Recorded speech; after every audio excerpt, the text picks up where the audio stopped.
Hello, and a very warm welcome back to the Gimme Your Whole Year Wrestling Podcast. My name is Ant, and I'm joined by... Ollie. And I've got a problem. Oh, what's your problem? Aren't you supposed to be Jamaican? We've just been rewatching. I just watched Kofi's 24, and I was just showing in that moment that Kofi forgot to do the Jamaican accent. Yeah. And Triple H calls him out in the middle of the ring. It's hilarious. If you haven't seen it, go back and watch it. And actually, that 24 documentary is really interesting. Yeah. I really enjoyed it. A lot of stuff about Ghana and stuff. Really, really good. We're not here to talk about that. We're here to talk about NXT UK episode 57. But before we go into that, just a quick note. We've done the last 4 episodes quite quickly together. That's because I had ACL surgery and haven't even been able to sit on a chair until now. I didn't think it'd be that bad, but unfortunately it's just taken a little time. We're caught up now. Thank you so much. We respect that people aren't going to watch them last episodes, or some people will, and that's all good. You do whatever you want to do, dudes. Today we are reviewing the 21st of August episode 2019, filmed in Plymouth. First match. No titles. No title card, no preamble, nothing. Imperium, it was great. Straight in. Really good, because it goes straight into that New World Symphony, which is excellent, and it's powerful, and it's interesting. Yeah, this felt like not like a rushed episode, but it was a short episode anyway. It was 47 minutes in total. Yeah. And it felt like, you know, we're building towards Takeover. We want to get these stories out. We want to get on to Takeover as Isn't that interesting? Possible. And then they don't do that. Yeah. Yeah. So the first match we get is Imperium with Marcel and Fabian Aichner. I feel like I need to highlight that it's them, even though we know it's going to be them. Yeah, in the tag. Yeah. Versus The Hunt, Wild Ball, Mike Hitchman, and Primate. Great. Really nice contrast between these two teams. You've got the sort of straight-lacedness of Imperium, that sort of clean cut, and then you've got the animalish attitude of The Hunt. Yeah. Great dynamic. I mean, it's nice to see two teams with such a contrast between them going at it in the ring, because you get a real nice mesh of styles. And it's good. You get those poppy moments as well, you know, where there's like the kind of methodical element of Imperium, like slowly working the match, and people, you know, the crowd getting frustrated and hyped up, and then somebody like Primate, you know, it gets the advantage, storms into the match because of the wildness. The energy up. Absolutely. The same with Wild Boar as well. He had several moments where, and what it does is that wildness adds a believability to at any point these two could come back, and that makes it an interesting contest as opposed to someone like Saxon Huxley and T-Bone, who we know are just not going to have that. Yeah, they're just going to be gimmicks to come back. Sort of like they're Jobbers. just going to get jobbed out. Primate starts off against Aichner in a test of strength, as neither can take each other out until Aichner uses a mini to the midsection. Primate manages to get back into it, biting Aichner's ear to get into the ring. Again, that wild sort of untamedness. Should have been a disqualification, though, right? Should have been a disqualification. Instead he started counting. Yeah, just doesn't make any sense. Marcel completely controls Wild Boar's arm, driving him to the ring each time as he struggles to get up. We see that technical wrestling of Marcel, beautiful. But when Wild Boar does get some offensive, he gets pulled off by the ref for Marcel to get the double thrust to Wild Boar's throat. Like that move. Aichner gets a double backbreaker, which Boar sold wonderfully, didn't he? I mean, he's a little guy anyway, but like he just like sprayled out. It was like jazz hands. Did it twice as well. Did it twice, man. It was cool. Nice. Aichner delivers a spinebuster, followed by the kick to the chest by Marcel. Aichner straight away knocks Primate to try and get the pin. Primate then gets a hot tag and brings real heat to the match again for the really hot tag, taking down both of Imperium, and it's believable. That's what's great. Big dude is Primate. He is. Boar delivers. I was really surprised they had him start off. Actually, they normally have Wild Boar start off and build up to the Primate hot tag. I guess if Primate can be in the ring for a little bit, get tagged out, then Wild Boar takes the beating and Primate comes back in. That works out, I guess. It was good, and it was well done. Boar delivers that really short rolling sweep takedown that he does, followed by the standing back senton and a cannonball to Marcel, which caused a chance of one more time. Absolutely perfect timing. When he goes for the spear in the corner, he misses, and Marcel and Aichner get the stereo drop kicks to Wild Boar. Aichner delivers a spinebuster on the apron to Primate, so that wipes out Primate completely, leading to the powerbomb supported by Marcel's uppercut. Leads to the pin with Wild Boar twitching on the mat. I really enjoyed that. Yeah, it was a bit of a whirlwind sprint of a match. Yeah. They had 7 minutes. Yeah. And they really did. They used every minute of it. Yeah. Not messing about. I can't say that I was totally grabbed by it. I think that I've enjoyed Imperium matches with other people more, and I think I've enjoyed Wild Hunt. Wild Hunt. That's a Witcher game. Okay. I think I've enjoyed the Hunt matches more as well with other people. But having said that, it was a really good match. It just, I don't know. There was one of 3 sparks was missing to make it a great match. So, which match did you really enjoy that Imperium have done? So, Imperium, I'd say against Mark Andrews and Flash Morgan Webster. Yeah, I agree. I think their matches were incredible, Wales. And also Mustache Mountain. Yes, okay. They had amazing matches against both those teams. What I'd say with both of them is they actually had a lot of build. They certainly had more heat behind them. Yeah, because this had absolutely no build. Yeah. But actually, the crowd was really into the match. I got really into the match in 7 minutes, and if it had been any other tag team, I wonder if I would have got into it at all. In 7 minutes' time. Yeah, it's quite a short. I don't know. I'm always up for an Imperium dominant win. Yep. I think that there's a purpose to them winning kind of random tag matches, and that's that it's just like, hey, let's keep established that we are the dominant team on this brand. If we keep beating people, we are just demonstrating that we are. Yep. We are in charge here, and I'm fine with that because that's sort of the established storyline. And Wild Boar and Primate played the parts perfectly selling, perfectly great with the comebacks. I thought, and they're fun to watch as well. So you're rooting for them, so they do a good job of establishing that heel face dynamic. Which is nice. Never realised Wild Boar would be this good and enjoyable when he first come onto the scene. I thought it was very gimmicky, gimmicky, very odd, but it works perfectly with Primate, and he's such a talent. He's incredible. He's very good. Let me ask you a question. There were a lot of Walter's female pet dogs chant going on. Are Marcel and Aichner right to be with Imperium? Yes. Absolutely. They make it dominant, don't they? But at the same time, they're always going to be overshadowed by Walter. I don't think they have to be. Okay. I think with any faction, though, you always have a leader. You have to. You have to have Undisputed Era, Adam Cole. Yeah. You've got to have the Primarch of the group. You've got to have the guy that is calling the shots. What's that? A person that sells cheap T-shirts for? Primarch, or the Primarch, is that what it is? Like the head figure of the group, I guess. Yeah. You had in Evolution, Triple H. Yeah, Farouk in Nation of Domination. It's certain situations it worked. Sometimes with a trio, I think at certain points, every member of the Shield was the kind of leader of the Shield. New Day, in some way, similar. New Day is kind of similar again. Yeah. But I think with a lot of groups, it's good to have a dominant. It's good to have a kind of guy at the front of it. And Walter, I mean, who else better could you have than Walter? Yeah. I mean, the Wyatt family, for example. I mean, they could have theoretically, if they'd have done it a different way around, had someone like Alexander Wolf be the brains of the operation, and then Walter be his big calculated beast that he brought out. But I think I'd like to see something like that. Actually, I'd like to see Wolf have more of a part to play in Imperium. At the minute, it doesn't feel like he feels a little tacked on. He does at the minute, but that's okay. I think the fact that they've got 4 of them makes them more threatening. I think because 3 is obviously a tag team is a tag team. Yeah. 3, you've got a 1-man advantage. With 4, even on a 3-man tag team, you still got the numbers advantage. Do you know what I mean? So which makes the dominance feel more. I think they're right to be with him, and I think they get elevated by being associated with Walter, I think. Cool. Let us know what you think about Imperium. They're always a good thing to talk about. I love talking about Imperium, and we get to see more of them later on. Sid Scarlett interview backstage. He says that Noam Dar versus Travis Banks is happening, and he points out that this is the match that Banks missed out on Takeover Blackpool. Yeah, I thought that was very important. Because that match ain't happening. Yeah, he's going to miss out again.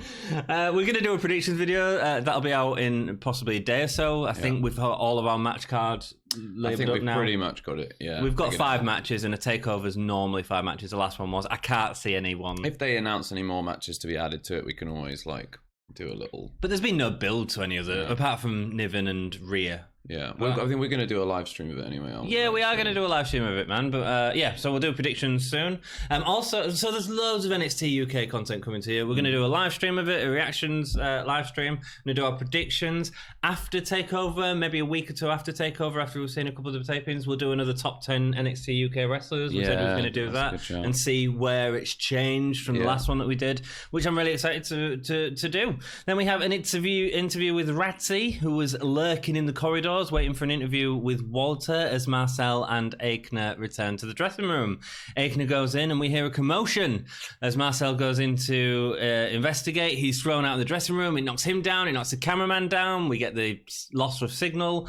Then we see Marcel lying on the floor when the camera comes back up, and we see a pair of trainers with socks walk by with like a little red fire emblem or something on it. Yeah, so it can't have been Pete Dunne because Pete Dunne doesn't wear socks. So who was it? I mean, I didn't realise who it was, to be honest with you. I assumed it was going to be either Tyler Bate or Trent Seven. I was like, well, this is... I wondered if we was getting a build for something else coming later on. Obviously, later on, it does end up being Tyler Bate. In many respects, though, I actually wish it was Pete Dunne. Yeah? Yeah, they had Pete Dunne at the tapings. Not his return. No, just a one-off. Like, I'm here to help out. Tyler Bate. Yeah. I think that would have been a really good... that could have been a good angle, and I don't think that would have hurt the story or hurt Bate and Seven at all. We find out later on it is Tyler Bate that's attacking people, being clever. Yeah. Clever face. Yeah. Clever he face. Knew that Walter was going to try and outnumber him in the ring, so he evened the odds beforehand. Smart Tyler Bate. Perfect. Big strong boy, big smart boy. Big strong boy, and we get a big strong moment at the end of the show, so keep listening for that. Kaylee Ray versus Shax is next. Did you just sigh? Yeah. Yeah. How tall is Shax? Oh, she was small, man. 3 foot? She was small. I think you could put a head at the top of my knee. I don't have a problem with Shax. Shax is fine. My problem in this match is... I thought she was charismaticless. Charismaticless? Charismaless. She had an ironic, outfit. wasn't it? She looked great. She just had no, energy to her. She came out, she was like... Okay. This was a complete wrong match to do. We're getting a girl that we've never seen before, so jobber match against Kaylee Ray that ends up being sort of a little bit competitive. Before Kaylee Ray has this massive title match, Kaylee Ray was top of the 3 company. foot taller than her. Yeah, and was getting Kaylee Ray's not muscled. that big. No. Let's go through the match and then we can talk about this junk and where it all goes. Shax in gospel-esque veiled heart, nice tights. Shax gets her in the corner. She demands she let her go right now before laying her out in the corner. That was really nice heel work from Kaylee Ray. Ray works over the arm, kicks to the floor, goes for a suplex, but Shax gets a roll-up. Don't need to see that. It doesn't make Kaylee Ray look very intelligent for Kaylee Ray to get to her feet. There was a really quick clothesline afterwards, so she sort of saved it. Nice chop in the corner. Shax's got way too much offense in the corner before delivering a super kick to a turnbuckle attempt and the gory bomb for the win. Yeah. Right, here's my issue. Do you know who she should have been fighting right now? Piper Niven, and she should have got the win over Piper Niven. If we're building her up as a legitimate contender for Toni Storm... Give her the other babyface who's big, who's done well so far. Let her get a sneaky the win. Victory. Yeah, and then we can build up Niven past her. She can win the Rhea Ripley feud or whatever. But right now, they need to be focusing on this, and this was not the way to do it. No, having a squash some jobber that's 2 foot tall is... Nope, probably not. It's not particularly impressive, nor is it something you really want to watch, I don't think. We've already done the squash matches when she arrived. Yeah. So, I mean, we don't need any more, I think, now. She's had... all she's had in NXT UK is a mini feud with Xia Brookside. Yeah. And that was more about Ginny and Jazzy. Do you know what would make, generally, I think, for a better build in terms of... they always do, a match... the title contender always, or the champion always gets a match just before the pay-per-view, and then a little bit of shenanigans happens or whatever, and there's always and the match is always against some jobber or somebody lower down the card. Do you know what would be a really cool thing to establish as a trope would be the current contender taking out the previous contender. The current contender taking out the previous. So Rhea Ripley. No. So, well, it could be Rhea Ripley, but I was thinking more of like whoever was fighting for the title last. So, what's her name? Nina Samuels.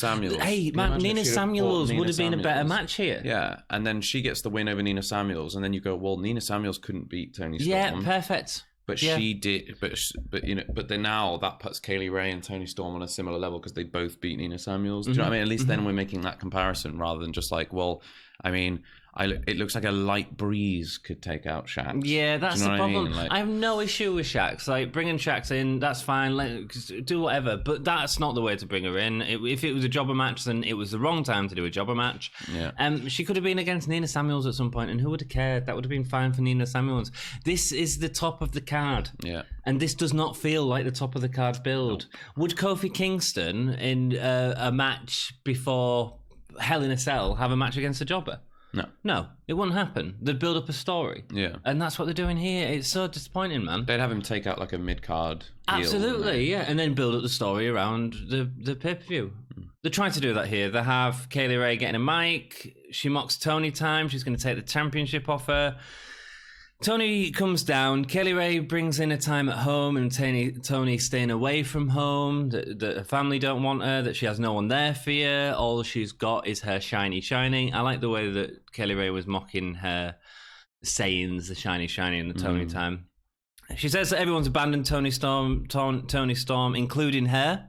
Maybe it wasn't everyone else's fault. Maybe it was because of who Toni is.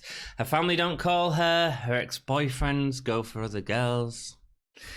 And her father abandoned her because of who she was. Toni gets worked up, slaps Kaylee Ray. Kaylee Ray disappears smiling at the ramp. Should have been a brawl here. Could have been anything but this. Yeah. Everything that she said... it's exactly what we said in the last few episodes. Everything that she said, there's no reason for it. Yeah. Right? Why is Toni Storm changed? Right? Yeah. Why don't people love her? Yeah. Why do all of her ex-boyfriends leave her? Which I think is a ridiculous storyline anyway. The interesting part was the father part. I quite like that. That's an interesting place to go. But it was thrown in amongst everything else. So it didn't become a focus of the storyline. No. If you had Toni Storm's father issues, and maybe that's a real life thing, I really don't know. But obviously Toni was getting worked up, and it felt believable when Toni was getting worked up to build to the slap. But that was the sort of only really interesting part about it. You know what I mean? Yeah. I think that I agree with you. I think that all of the rest of that was kind of trash. Yeah. And it wasn't good trash talk either. It was just trash talk. It was cheap heat, man. It's the definition of cheap heat. The dad thing could be a really interesting principle if it was built on, or if we had some kind of context for it. Yep. But also, I just think that, like, you know, if someone brings up your dad and you're mad enough to slap them, why stop there and then sort of like do this in the ring as if you're going to make for them, but then as if you're going to break down, but not, and then you're right. It would have just been like, I think Toni should have just gone absolutely mad on her. End up with Kaylee Ray getting the win on, getting the upper hand. So it actually looks like there might be a fight. Yeah. Like, and that the getting in her head has actually worked. You know what I mean? But at the moment, what it looks like is like, oh, I got in your head, but you slapped me, and now I'm going to leave. Your boyfriend's left you. Yeah, it just feels a bit like... It's terrible. And the problem is these two girls deserve a lot better than what they're being given to work with. I don't necessarily think it's their fault. I think they're making do with what they can because they haven't been given enough direction. And I think that NXT UK guys, you need to really start giving these girls more direction. Yeah. The Niv and Rhea feud is more interesting than this. I think it is, even though and it shouldn't be. There are massive issues with that at the top of the card. I genuinely, I don't think there's a good feud in the women's division at the moment. The whole Ginny Jazzy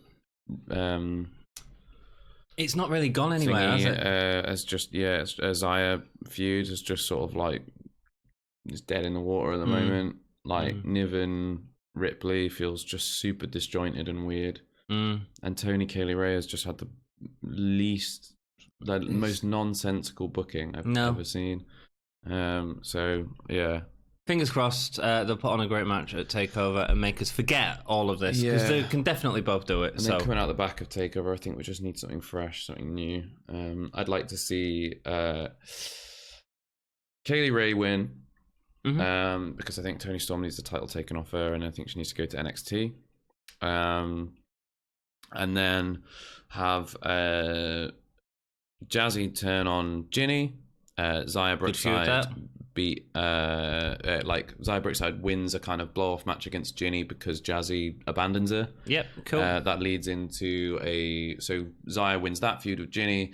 Ginny and Jazzy go into a feud. Xia goes into a feud with Kaylee Ray. Kaylee Ray doesn't keep the championship very long. Xia Brookside takes the championship. And then a dominant Rhea Ripley comes back to take the title off her and absolutely destroys her. It'd be really good to hear your opinions on how to improve the women's division in NXT UK, and let us know what you think of it. Let us know if it's just something that we're reading too much into, or if it's not interesting you either. I'm getting really sick of it. I think at the moment the women's division, I think that they're booking them all over the place. It's crazy. It's crazy. This Plymouth show, it has some crazy booking, man. Considering it's a build to a takeover, it's just been pretty weak, hasn't it? Not as good as a build up to Blackpool. And coming off Blackpool, I mean, it's been a bit weak anyway. There's been some good parts throughout. So Glasgow, that was great. There was some really good stuff that was taped in Glasgow. Download, there was some good stuff, like some really good stuff, and then there was a lot of meh. A lot of throwaway stuff, but you know, the Kenny Williams, Noam Dar stuff was really interesting. And obviously the Seven stuff was outstanding. Quite enjoyed Gallus and the Wild Hunt. Gallus and Mastiff and the Wild Hunt. Yeah, that was all interesting. They're going to be called from now on, the Wild Hunt. Wild Boar, Wild Hunt. So that's. And then this has been, I think, the weakest so far. It has, I think. Yeah. Cool. Next up, we have a promo for Mastiff and Coffee with Mastiff training, throwing around his wheels. Both building up to the 10 count for the last man standing match. So cheesy. It was really cheesy. One, two. At least we know they can count to 10. Congratulations. Oliver Carter promo next, who is bringing the African culture to NXT UK next week.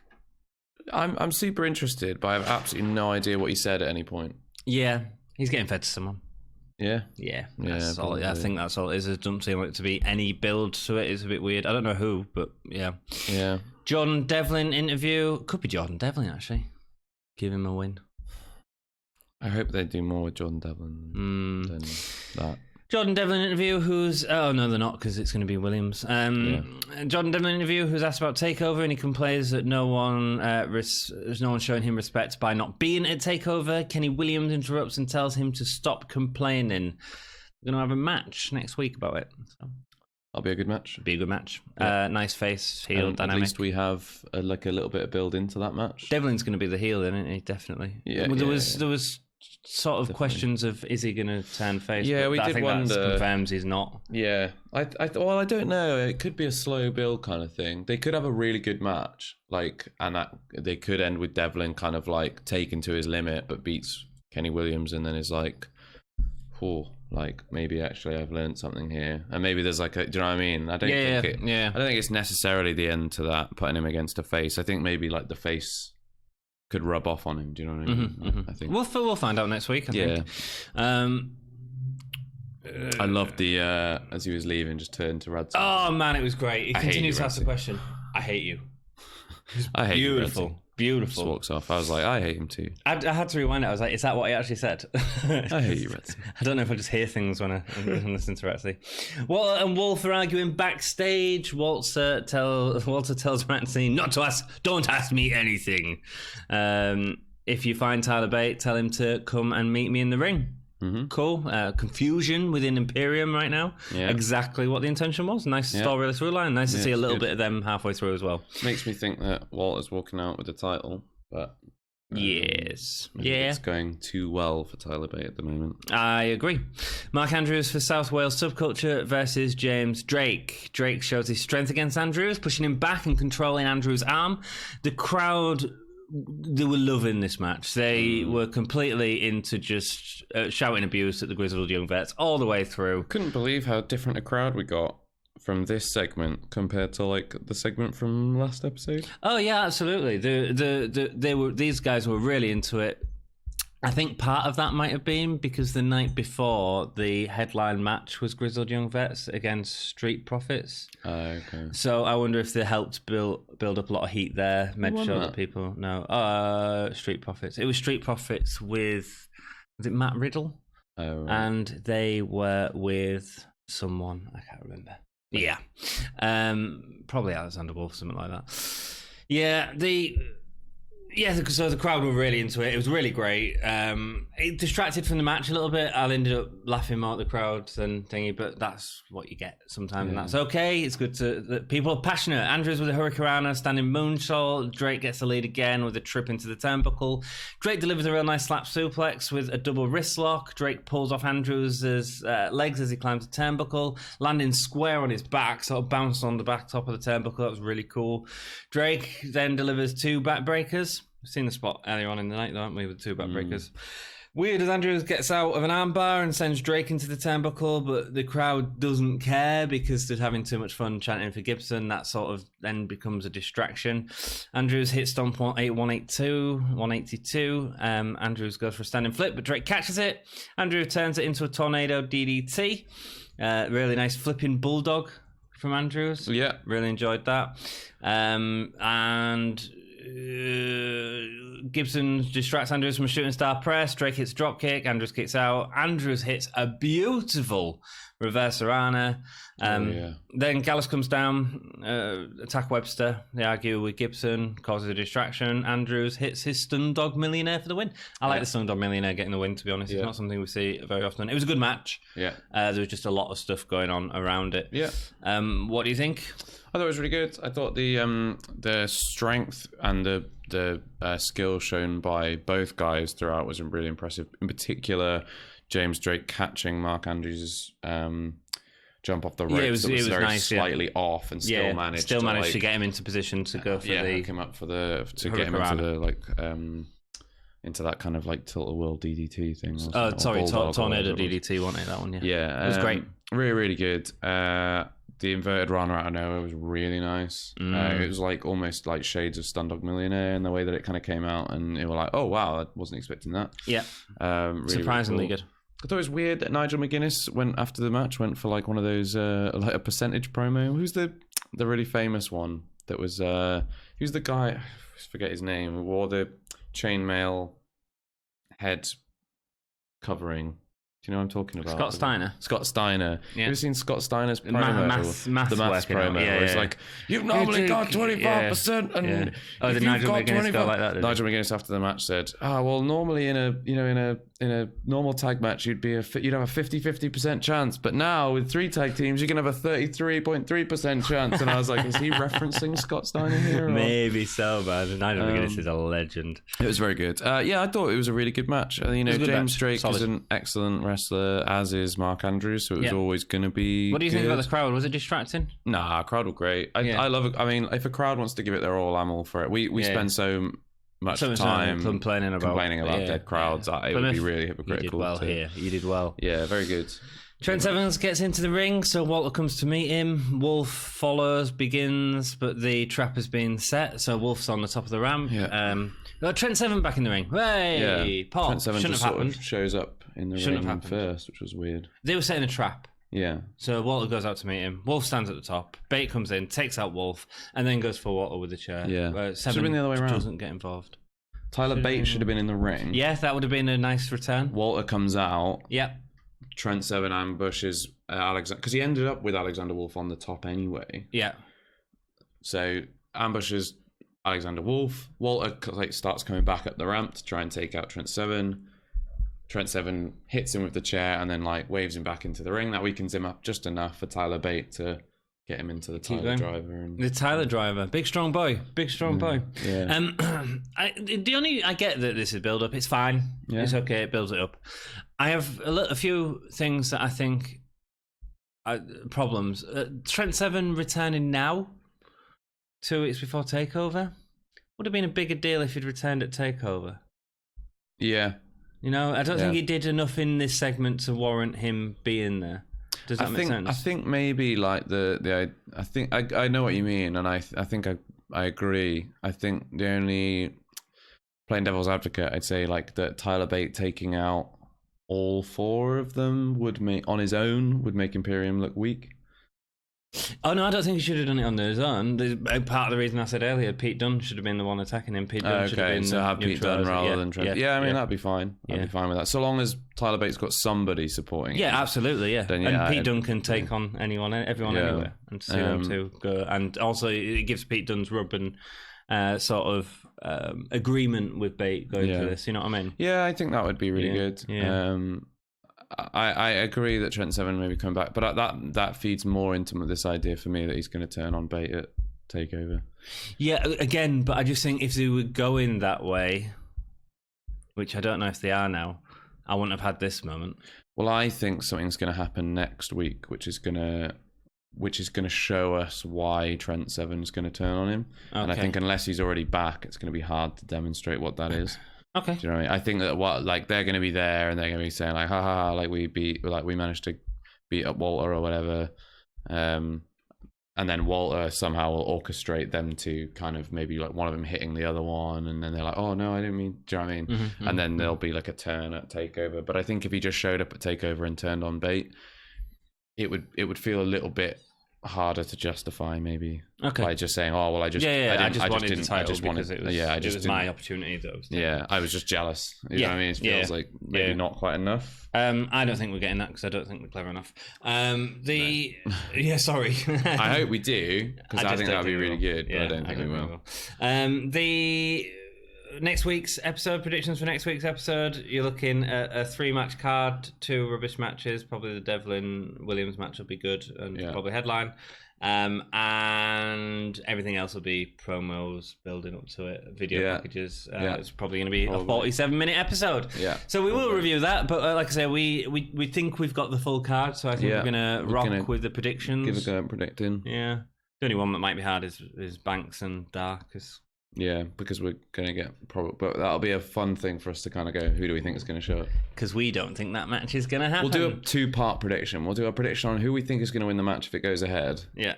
And then we'll do but really what's going to happen? Replace Travis Banks? That's awesome. Thank you so much for joining us. If you've enjoyed the episode, please remember to hit us up on social media and stuff. Oh yeah, sorry. Stars for the episode? Stars for the episode 2.25. I enjoyed it more than the last few episodes. I thought the wrestling was better. Yeah, 2 for me. It was fine. Cool. I wasn't particularly annoyed about it, but I wasn't particularly enthusiastic either. Fair enough. Best match? Probably Drake, Mark.